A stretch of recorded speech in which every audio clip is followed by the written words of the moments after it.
I was 28 when my doorbell rang at 2 a.m. in March. My husband Thomas had left for a year-long work assignment in Europe just 2 weeks earlier, so I was alone when Janet showed up with Hunter, Annie, and Grace huddled behind her.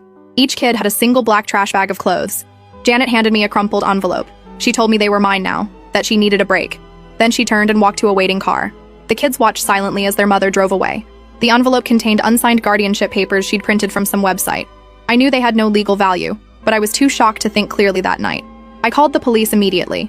They took a report but said since the children weren't in immediate danger and were with family, this wasn't considered abandonment in the legal sense. They advised me to contact Child Protective Services in the morning, which I did. CPS opened a case right away. A caseworker named Scott came to inspect my one-bedroom apartment that afternoon. He explained I could apply for emergency kinship care status while they tried to locate Janet. This would give me temporary legal authority and some financial assistance. The first night, all 3 kids slept in my bed while I took the couch. Hunter didn't sleep at all. He sat up watching the door until morning. Annie cried silently. Grace wet the bed.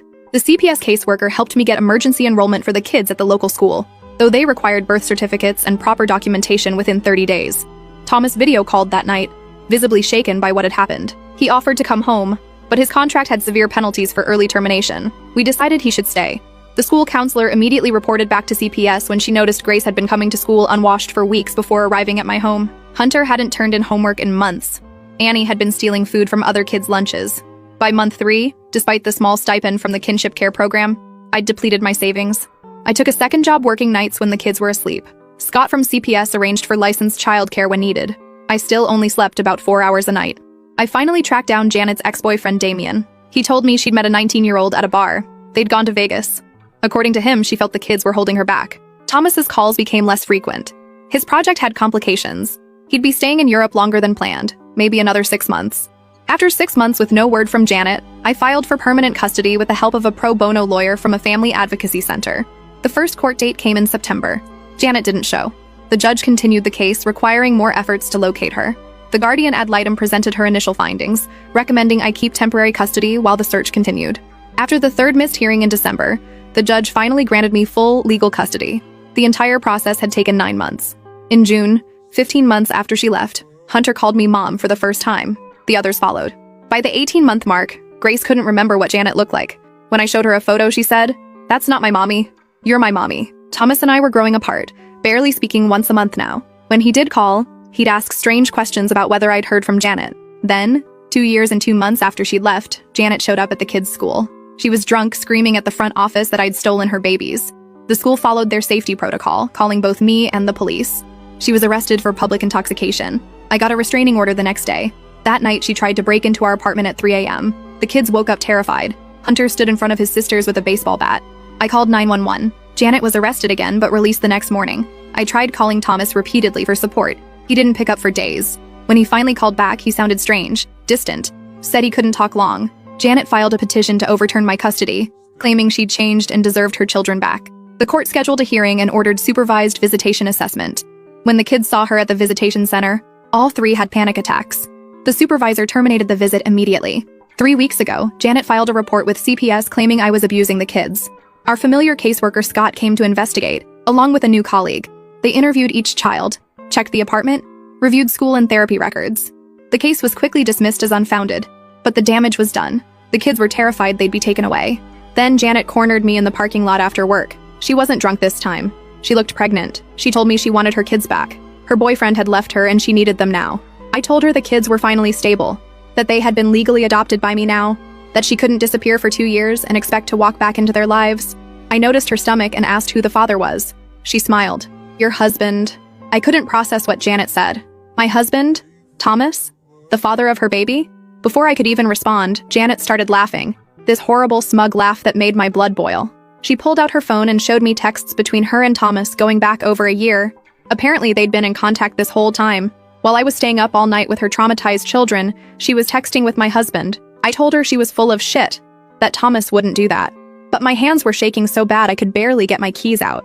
Janet just kept talking, saying how Thomas had been sending her money, how they'd meet up whenever he flew back to the States for business trips I didn't even know about. I just got in my car and locked the doors. Janet stood there banging on my window, screaming that she was going to tell everyone how I stole her kids and her man. I drove away with her still yelling in the rearview mirror. When I got home, the kids were with our neighbor who'd been watching them while I worked. I managed to keep it together until she left. Then Then I went to the bathroom, turned on the shower, and just sat on the floor crying. How could Thomas do this? We'd been together for 6 years before all this happened. After the kids were asleep, I called Thomas. No answer. I texted, "Janet says you're the father of her baby. Call me now." At 3 a.m., Thomas finally called back. I didn't even say hello. "Is Janet pregnant with your baby?" He was silent for so long I thought the call had dropped. Then he just said he was sorry, that it wasn't supposed to happen like this. I lost it. I was screaming so loud I had to shove my face in a pillow so I wouldn't wake the kids. How long had this been going on? How could he do this to me while I was raising her children that she abandoned? Thomas said it started before he left for Europe. Janet had contacted him, said she needed money. He met up with her to give her some cash, and things happened. He swore it was just supposed to be a one-time thing, but then they kept talking. I asked if that's why his project in Europe kept getting extended. He admitted there was no extension. He just couldn't face coming home after what he'd done. Then he had the nerve to ask if the kids were okay, like he actually cared. I hung up on him. I couldn't sleep. I kept thinking about all those nights I was struggling to comfort 3 traumatized children while he was texting their mother, about how he'd been lying to me for years. The next morning, Hunter found me at the kitchen table still in yesterday's clothes. This kid has been through so much, but he sat down next to me and asked if I was okay. I tried to smile and said I was just tired. Hunter looked me straight in the eyes and said, "Is she trying to take us away again?" These kids. They're so perceptive it breaks my heart. I promised him that nobody was taking them anywhere, that this was their home and I was their mom now, legally and in every way that mattered. I called my lawyer as soon as the office opened, explained everything Janet had said about Thomas. My lawyer was shocked but said this actually strengthened my case. It showed Janet's continued instability and poor judgment. She suggested I file for divorce immediately and document everything. That afternoon, Janet showed up at our apartment complex again. This time she was shouting in the parking lot, telling everyone who could hear that I'd stolen her husband. One of our neighbors called the building security. When they tried to escort her out, she started screaming that she was going to get her kids back and there was nothing I could do about it. Hunter and the girls were at school, thank God, but the whole incident was recorded on the building's security cameras. My lawyer said this was perfect evidence of Janet's continued erratic behavior. I decided to be proactive. I emailed Thomas with a list of demands. 1. Sign divorce papers. 2. Give up any claim to the children. 3. Provide a recorded statement confirming his relationship with Janet and her abandonment of the kids. I told him if he didn't comply, I'd make sure his company knew what kind of person they had working for them. Harsh? Maybe. But I was done being nice. That night, I got a call from a number I didn't recognize. It was Damien, Janet's ex. He'd heard Janet was back and causing trouble. He wanted to warn me that when Janet was with him, she'd talk about getting her kids back someday. Not because she wanted them, but because she wanted the government benefits that came with them. He offered to testify about this if needed. The next day was Friday. I took a personal day from work and met with my lawyer to file the divorce papers. Afterward, I went to the school and updated their emergency contact information, explicitly stating that Janet was not authorized to pick up the kids under any circumstances. The principal pulled me aside. Apparently, Janet had called the school twice more, demanding information about the children's schedules. They'd refused to provide anything, but he wanted me to know they were taking this situation seriously. They'd instructed all staff to call police immediately if Janet showed up again. I was walking back to my car when Scott from CPS called. Janet had filed another report, this time claiming I was turning the children against her. Scott sounded exhausted. He said they were required to investigate, but he wanted to do it with minimal disruption to the kids. Could he come by the apartment that evening? When Scott arrived, he brought his supervisor, Brenda. They interviewed each child separately in their bedroom while I waited anxiously in the living room. Afterward, Brenda told me the case would be closed immediately. Not only were the allegations clearly false, but Grace had told them she didn't remember Janet at all, and Hunter had expressed fear of her. Brenda took me aside and said something off the record. CPS was building a case against Janet for harassment through false reporting. If she filed one more false report, they would pursue action against her. That night, Annie had a nightmare. She crawled into bed with me, her little body shaking. She asked if the scary lady was going to take her away. I held her and promised I wouldn't let that happen. The next morning, I woke up to 37 text messages from Thomas. After initially agreeing to my demands, he'd changed his mind. He said Janet had been calling him non-stop, threatening to tell his employer everything unless he helped her get the kids back. He was scared of losing his job, his reputation. I didn't respond. Instead, I forwarded the messages to my lawyer. That afternoon, while the kids were at their therapy session, I met with a financial advisor. Thomas and I had joint accounts, and I needed to protect myself. The advisor helped me open new accounts in just my name and suggested steps to secure my finances before the divorce proceedings. When we got home from therapy, there was a package on our doorstep. It was addressed to the kids, no return address. Inside were 3 brand new tablets with a note, "For my babies, Mommy loves you, I'll see you soon." I was furious. I immediately called my lawyer, who advised me to document everything but not to give the tablets to the kids. This was a clear violation of the restraining order. On Monday morning, I got a call from the courthouse. The judge wanted an emergency hearing due to the escalating situation. It was scheduled for Wednesday. Tuesday night, I was putting the kids to bed when my phone rang. It was Thomas again. This time, he sounded different, scared. He said Janet was becoming increasingly unstable. She'd shown up at his company's European office making a scene in the lobby. Security had escorted her out, but not before she'd told several colleagues that Thomas had abandoned his pregnant girlfriend. I asked Thomas why Janet would fly all the way to Europe when she was supposedly fighting to get her kids back here. He hesitated, then admitted something that made my blood run cold. Janet wasn't actually pregnant. She'd been lying about that too, using it to manipulate both of us. And there was more. Thomas had never actually slept with Janet. Yes, he'd been sending her money, which was bad enough. But the relationship Janet had described was a complete fabrication. I didn't know whether to believe him. Why would he admit to sending her money if he was going to deny the affair? It didn't make sense. Then Thomas said something that stopped me cold. The reason he'd been sending Janet money wasn't because they were having an affair. It was because she was blackmailing him. According to Thomas, Janet had caught him in a compromising situation with a co-worker at a company party before he left for Europe. Nothing had actually happened, but the photos she took made it look bad. Really bad. She'd threatened to send them to me and his boss if he didn't pay her. I was stunned. If this was true, it meant Thomas had been trying to protect his job and our marriage in his own misguided way. But it also meant he'd been lying to me for 2 years while I struggled to care for 3 traumatized children. I told Thomas I needed proof. He promised to send everything. Screenshots of threats, bank transfers, everything. At the emergency hearing on Wednesday, my lawyer presented all the evidence of Janet's harassment. The scene at school, the break-in attempt, the gifts sent to the children, the false CPS reports, the social media posts. The judge extended the restraining order and ordered Janet to undergo a psychiatric evaluation before any further custody proceedings. As we were leaving the courthouse, Janet was waiting in the parking lot. She started screaming that we were all liars, that Thomas had promised they would be together. A bailiff had to physically restrain her as she lunged toward me. That night, Thomas sent everything he'd promised. Hundreds of threatening texts from Janet, records of money transfers, even the original blackmail photos she'd used. They showed Thomas at a company party, drunk, with his arm around a female co-worker. They were just talking, but the angle made it look intimate. Janet had captioned them with lies about an affair that never happened. I was in shock. Part of me was relieved that Thomas hadn't betrayed me in the way I'd thought, but I was also furious that he'd kept this secret for so long. All those months of struggling alone, thinking he was just becoming distant, when actually he was being blackmailed. I showed everything to my lawyer the next day. She was as shocked as I was, but said this changed everything. With this evidence, we could push for termination of Janet's parental rights completely. We could also potentially pursue criminal charges for extortion. When I got home that evening, Hunter was waiting for me. He'd overheard part of my phone conversation with the lawyer. This kid, only 11 years old, but so grown up in so many ways, asked me directly, "Is my real mom trying to take us away for money?" I sat down with him and tried to explain the situation in terms he could understand, that sometimes grown-ups make very bad choices, and that his biological mother had done that, but that I was his mom now, and I would never let anyone take him or his sisters away. That night, I got an email from Thomas. Janet had been arrested trying to use a stolen credit card at a hotel near our apartment. The next morning, I woke up to breaking news. Thomas was flying back. He'd finally told his company everything, and they'd put him on immediate leave to deal with the situation. He'd be landing tomorrow.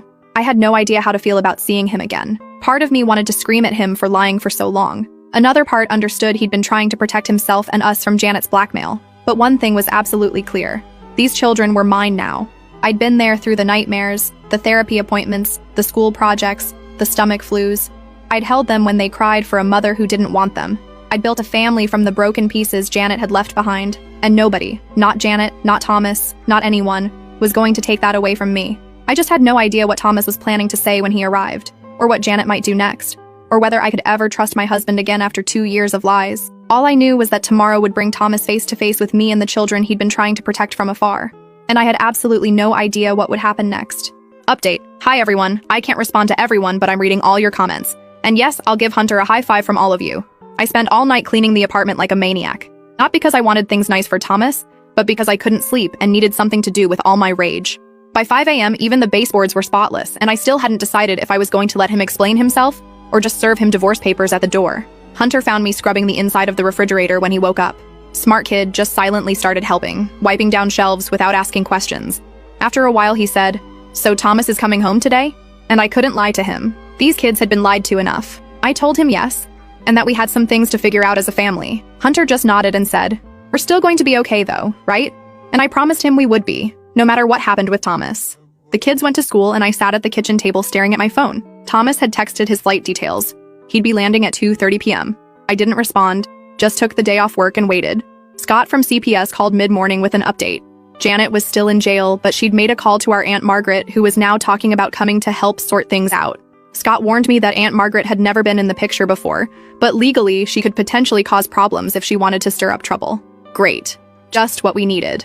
Another family member suddenly interested in these kids after years of silence. When Thomas's Uber pulled up outside our apartment, I watched from the window. He looked terrible. I let him knock 3 times before opening the door. We just stared at each other for a moment, neither of us knowing what to say. Then he started crying. Actual tears. In 6 years, I'd never seen Thomas cry, not even at his father's funeral. I didn't invite him in right away. I told him we needed to talk, but not inside where the kids could come home and see us fighting. So we sat on the steps outside the building, with Thomas's suitcase between us like a barrier. He showed me everything on his phone, all the blackmail messages from Janet. It had started innocently enough. Janet had contacted him asking for money shortly after dumping the kids with me. He'd felt guilty, like it was somehow his fault that his sister-in-law was such a mess. So he gave her some cash to help her get back on her feet, but Janet kept asking for more. When Thomas tried to cut her off, she revealed she had those photos from his company holiday party. They weren't really incriminating, just him looking drunk with his arm around a female coworker. But Janet had threatened to send them to his boss with a made-up story about an affair, along with other rumors that could damage his career. So he paid, and kept paying.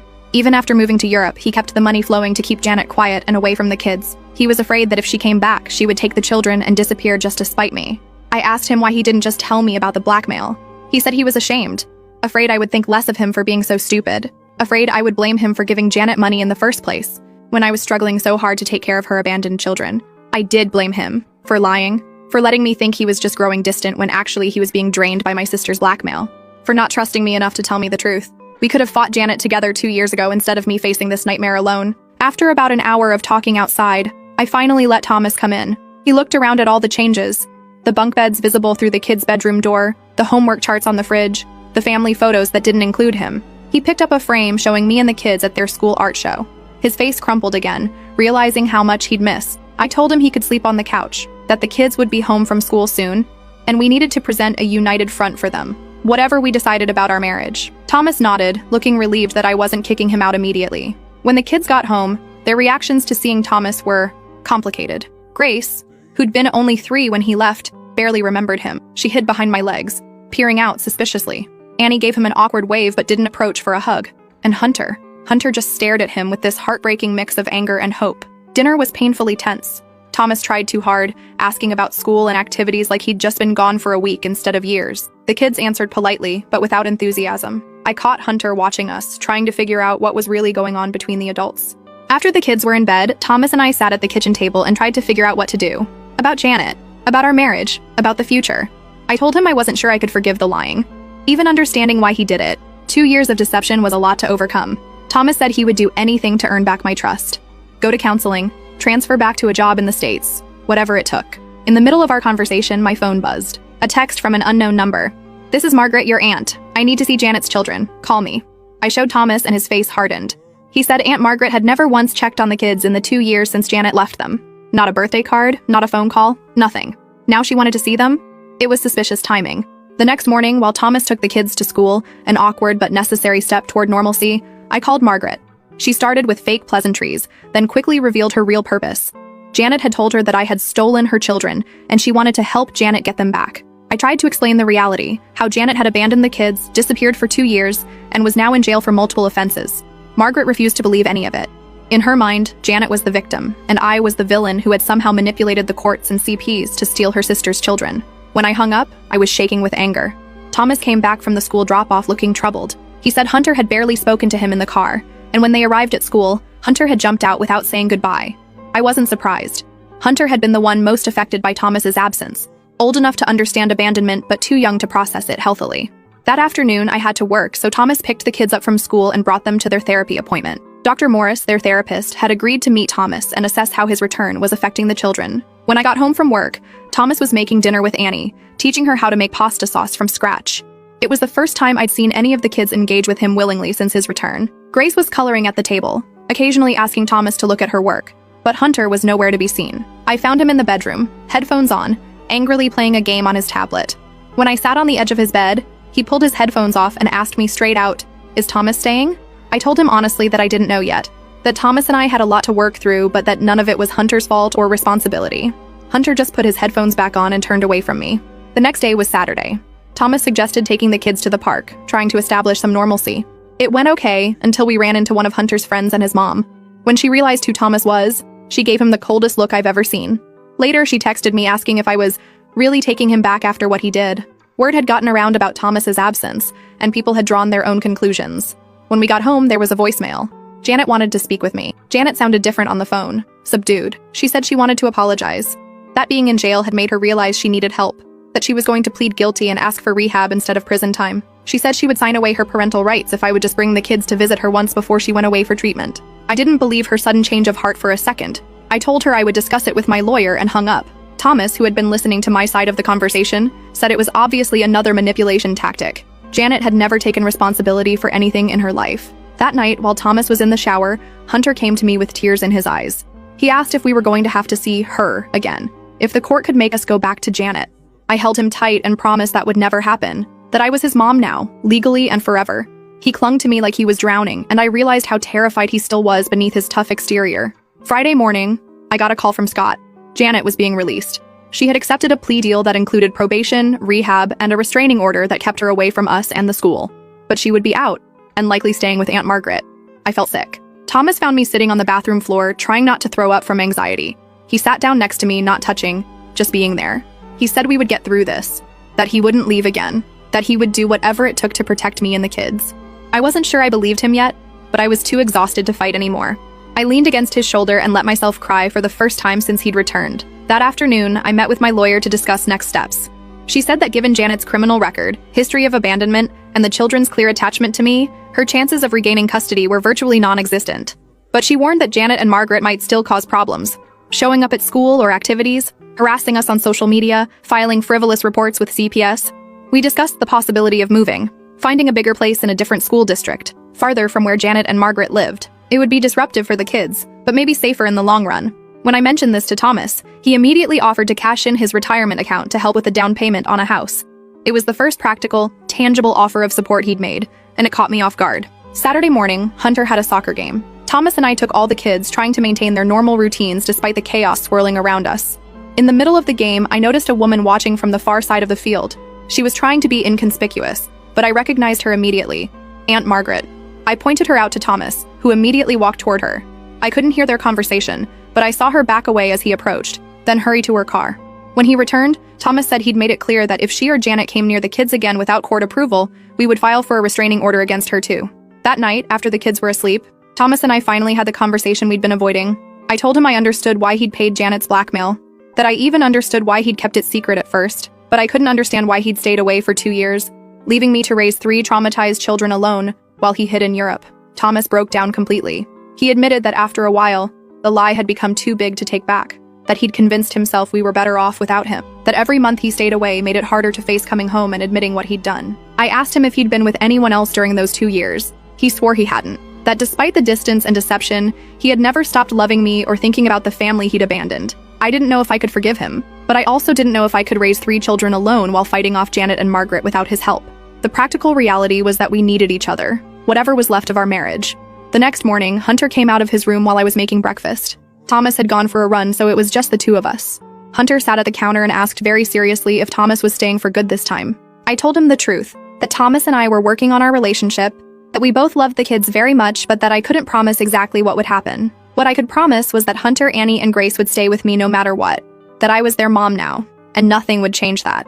Hunter nodded, then said something that broke my heart and gave me hope at the same time. He said, "I want to call you Mom, but I don't know if I should call him Dad again yet." I told him he could call us whatever felt right to him, that feelings take time to heal and nobody would rush him. When Thomas came back from his run, Hunter actually spoke to him directly for the first time in days. Just asked if he wanted some cereal, but Thomas looked like he'd been given the greatest gift in the world. Monday morning, the principal called. Janet had shown up at the school again, demanding to see the children. She'd been turned away and the police called, but she'd made a scene, screaming that I'd brainwashed her kids and turned them against her. The restraining order violation meant Janet would likely be going to jail again instead of directly to rehab. My lawyer called to confirm this, saying that Janet's erratic behavior was actually strengthening our case for permanent termination of her parental rights.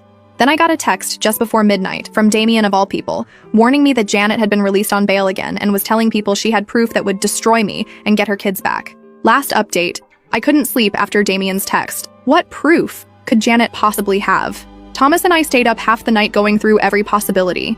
Had he said something in their messages that could be twisted? Had I made any mistakes in the custody process? Was she just bluffing to cause more chaos? By morning, we were exhausted but no closer to answers. I got the kids ready for school while Thomas made calls to our lawyer. No one had any new information. At drop-off, I noticed a car I didn't recognize idling across from the school. My paranoia was through the roof, so I reported it to the front office. They assured me their security protocols were still in place, but I couldn't shake the feeling that Janet was watching, waiting. I was supposed to be at work, but couldn't focus. Instead, I met Thomas at our lawyer's office to discuss next steps. As we were talking strategy, my phone rang. The school. It wasn't what I feared. Grace had thrown up in class, nothing serious, but I needed to pick her up. Thomas offered to go, but I wasn't ready to add him to the approved pickup list yet. Trust was still fragile.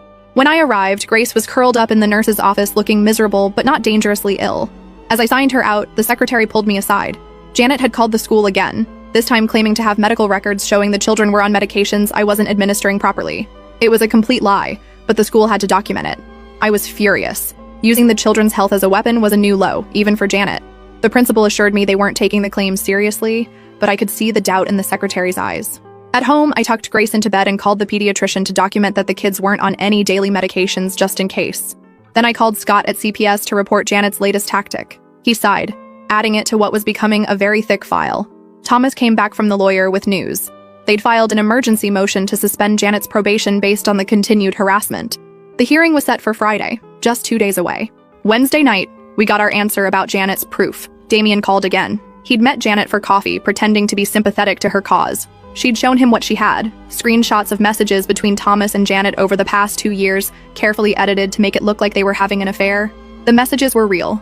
Thomas had been communicating with her for the blackmail payments, but Janet had deleted her threats and edited the conversations to change the context completely. She also had bank records showing Thomas's transfers, which she planned to present as support for their relationship. I felt sick, but our lawyer wasn't worried. The full message history on Thomas's phone would easily disprove Janet's claims. The problem was the damage she could do in the meantime by showing these edited screenshots to people who knew us. Thursday morning, my worst fears were confirmed. I woke up to dozens of notifications. Janet had created a public Facebook group where she'd posted her doctored evidence. She'd added neighbors, school parents, even my coworkers. The comments were horrifying. People I thought were friends were expressing shock and sympathy for Janet. Others were calling Thomas disgusting names. It was a nightmare. Thomas looked devastated when I showed him. This was exactly what he'd been paying Janet to prevent for 2 years. Public humiliation and accusations. Now it was happening anyway, and worse than he'd imagined. The kids' school called again. The principal wanted to know if we needed additional support. Hunter had overheard some comments from classmates and gotten into a shouting match defending me. I picked all 3 kids up early. On the drive home, Hunter was quiet until we pulled into our parking spot. Then he asked, "Is what the kids at school are saying true? That Thomas is actually their dad?" It took me a moment to understand what he meant. Janet's edited messages had somehow morphed in the rumor mill to suggest Thomas was Janet's children's biological father. The absurdity would have been laughable if it wasn't so devastating. I sat in the car with them and explained as simply as I could. Janet was saying untrue things because she was upset. Thomas was not their biological father. I was not going to let anyone take them away. We were a family now, no matter what anyone said. That night, as the kids slept, Thomas and I sat at the kitchen table with our laptops, documenting every false claim in Janet's Facebook group. It was grueling, painful work, watching people we knew discuss our private lives based on lies. Thomas found a post where Janet claimed she'd only left the kids temporarily while getting treatment for cancer, a disease she'd never had. Friday morning, we dropped the kids at school, despite their protests, and headed to court. Janet sat on the opposite side of the room looking smug. Aunt Margaret was with her, glaring at us. Our lawyer presented the Facebook group, the continued harassment, the false CPS reports, and the school incidents as evidence that Janet was violating her probation and the restraining order. Janet's court-appointed attorney tried to argue that she was just a mother fighting for her children, but the judge wasn't having it. He had reviewed our full case file, including the 2 years of absence and the children's therapy reports. When it was Janet's turn to speak, she pulled out her phone, saying she wanted to show the judge proof of Thomas's affair with her. The judge stopped her immediately, reminding her that no phones were allowed in his courtroom. When she persisted, he ordered the bailiff to confiscate it. The judge's ruling was clear. Janet had violated her probation and the restraining order. Her bail was revoked, and she was remanded to custody immediately.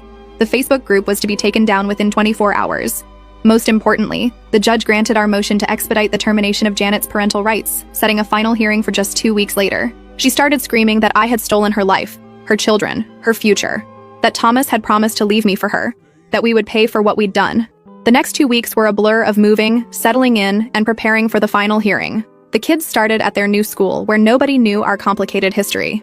Thomas took a local job with a pay cut but regular hours that let him be home for dinner. The night before the hearing, Hunter asked if he could come to court with us. He wanted to tell the judge himself that he wanted to stay with me. Our lawyer had actually suggested this might be helpful, but only if Hunter genuinely wanted to do it. We agreed he could come, but Annie and Grace would stay with our neighbor at the new house. The judge began by reviewing the case history. He noted Janet's abandonment, the 2-year absence, the children's integration into my care, the multiple restraining order violations, and the recent probation violation. He then asked if Janet had anything to say before he ruled. Janet's transformation was startling. She spoke quietly about making mistakes, about struggling with addiction and poor choices. She said she'd been in therapy in jail and had realized she wasn't ready to be a mother. Tears streaming down her face, she said she just wanted what was best for her children. I felt Hunter tense beside me. This performance was exactly what he feared, that the judge would believe Janet had changed and send them back to her. But then Janet continued. She said she knew the best place for the children was with me, that she was voluntarily terminating her parental rights because she loved them enough to let them go, that she hoped someday when they were grown and she was truly better, they might find it in their hearts to reconnect with her. The judge asked Janet if she understood what she was saying, that terminating her rights was permanent and couldn't be undone later. Janet nodded, saying she understood completely. The judge then turned to Hunter, asking gently if he wanted to say anything. He said he wanted to stay with me, his mom, that he was happy in our new home with his sisters, that he didn't want to be afraid anymore. The judge thanked him for his bravery, then issued his ruling. Janet's parental rights were terminated permanently. My adoption of Hunter, Annie, and Grace was finalized. They were legally, permanently, irrevocably my children. So Reddit, that's it. That's how I fought off my psycho sister. Maybe saved my marriage. Jury's still out on that one TBH, and got my happy ending. Or at least as happy as real life gets. To the people who commented on my previous posts saying I should just give the kids back to Janet when she returned, are you kidding me? These children are people, not library books you can return when you're done with them. And to everyone who DM'd me saying I was destroying a mother's bond with her children, she destroyed that bond herself when she abandoned them for 2 years to party with her teenage boyfriend. Special shout out to users who gave me amazing advice about documentation and custody hearings. You guys literally changed our lives. I know some of you will say I should have divorced Thomas immediately and maybe past me would have agreed, but real life is messy. People fuck up, even good people. Sometimes you have to decide what matters most and fight for it. For me, that was these 3 amazing kids who now call me mom. And that pregnancy Janet claimed? Total lie. Shocking. Absolutely no one. Thanks for coming on this wild ride with me, Reddit. I might not update again unless something major happens.